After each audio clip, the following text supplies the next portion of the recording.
Alright guys, I'm on my 88 928 S4 and gonna take you guys along for a quick blast with me.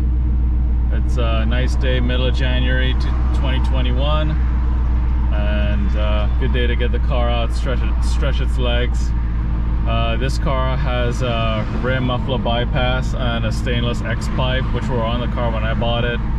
It also has larger Porsche injectors that I put in last year when I rebuilt the fuel system, and also has pork and chips as well. So it's got a nice little increase in performance, but also the way it sounds. So hopefully you can hear that when I open up the traps a little bit. And we'll go for a quick blast on the highway, and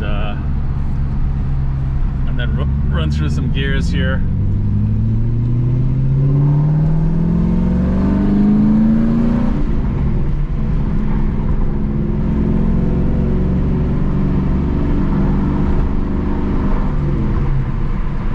The car also has a 928 Motorsports short shifter with also their shifter couplings, and so the throws are nice and short, very precise, and they feel good going through the gears. It was pretty sloppy when I bought the car. Those bushings definitely needed to be replaced on the shifter rods. So it's got a nice crisp feel to it now. When I got the car as well, the leather was in pretty bad shape, and I went through and replaced pretty much all the leather on the seats, the center console, the glove box. The leather had a lot of holes and wear and tear patina on them, and took some time to go through the entire interior and also rebuild the seats and the motors and replace it with new switches. So the seats and the interiors come a long way, and you can see the carpet in the back. So I've got to still put in my new console for the gauge cluster. You can see that it's got some cracks on the dash that needs to be addressed at some point, but I bought this car that had been sitting outside for several years, so definitely that showed in the condition when I bought it a couple of years ago. And but we're getting there, making some progress with it, but at least it runs fantastic, and it's come a long way. So here we go.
enjoy the video.